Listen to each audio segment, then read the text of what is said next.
Hello, my name is CLYDE EDGERTON. I'm happy to be here reading for North Carolina 10 for 10, a very worthy cause, very needed cause. I'll be reading from a book called Papa Daddy's Book for New Fathers. It's a book for fathers only, but anyone is welcome to read it. Daniel Wallace helped with the book he helped me write it by drawing the pictures. That's the cover with one of his illustrations, and there are various other illustrations throughout the book. I very much appreciate his help. I'll jump right in with the section called Getting Ready.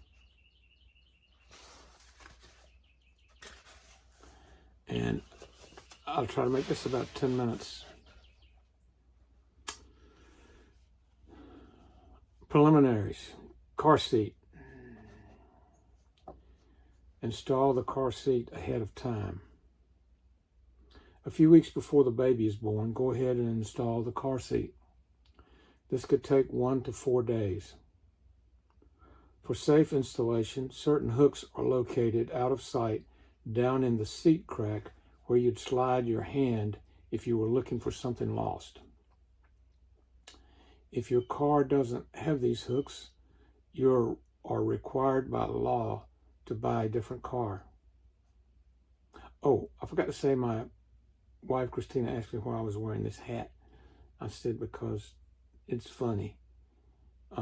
But once I did a little short test to see what I looked like, I think I look a little bit like Van Gogh after his ear went missing. So, back to the reading. If your car doesn't have these hooks, you are required by law to buy a different car.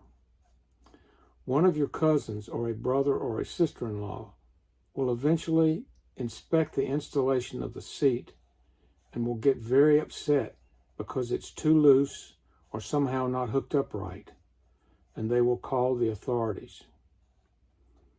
This relative will be a vegetarian. I had that whole opening written without that last sentence, and as I was revising, that sentence came to me, and I didn't think much about it until it seemed to be, when I read it aloud to a group, very funny. And then I decided the reason that it's very funny is because it's true. The next section, let me just read a little more of this section. Another idea is to get a neighbor father who now has a baby to install your car seat under a bartering system. In exchange, consider offering to remodel his kitchen.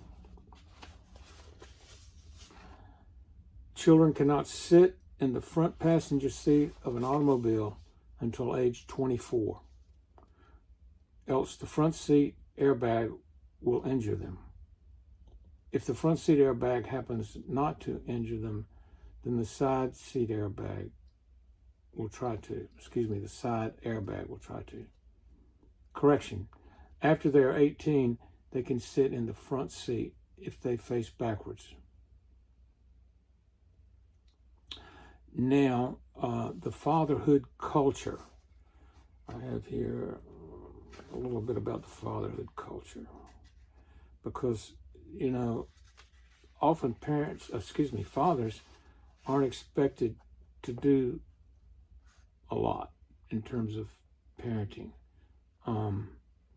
And so occasionally, I'll be mentioning Caleb in this book, Caleb and Cindy, my cousin, who have more conservative ideas about most things than I do. Caleb is a hunter, an NFL fan, a NASCAR aficionado. He effectively parents his children, is gentle, thick-skinned, capable, funny, and smart. And this little scene indicates what can happen sometimes to you as a father, perhaps. One time in the supermarket, a smiling, elderly, blue-haired woman asked Caleb if the child in the basket were his. He said, "Yes, ma'am." She said, "Oh, you're babysitting today." He was very tired from parenting all day. "Yeah," he said, "and you must be whoring around the supermarket." She reported him to the store manager, Irma Lewis, who was Caleb's cousin on Cindy's side of the family, which probably helps explain why she called the police. Now we go to childproofing. Childproofing.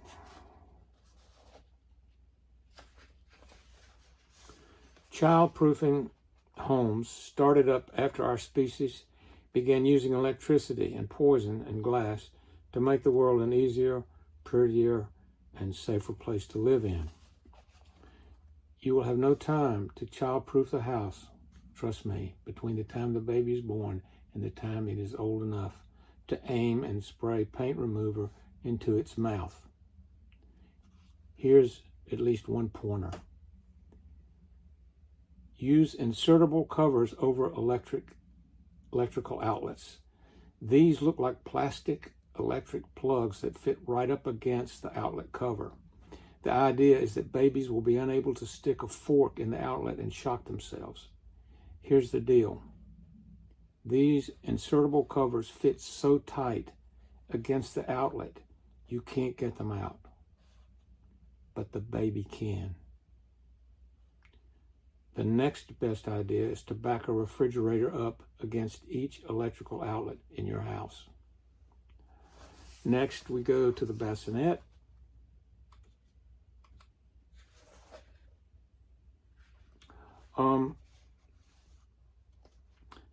For the first few months before using the crib, you'll be using a bassinet. I'm suggesting you keep this in your wife's bedroom, assuming you use the same bedroom. Some experts declare that the baby should sleep with you. Some say in another room. If you do go with the bassinet idea, most people buy expensive white wicker ones with little handles and a satin pillow and all that, or they inherit one.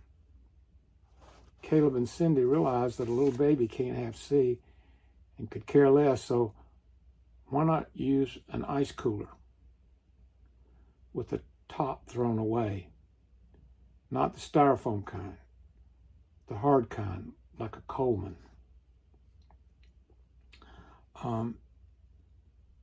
Now, the drive home, page 49, follows this.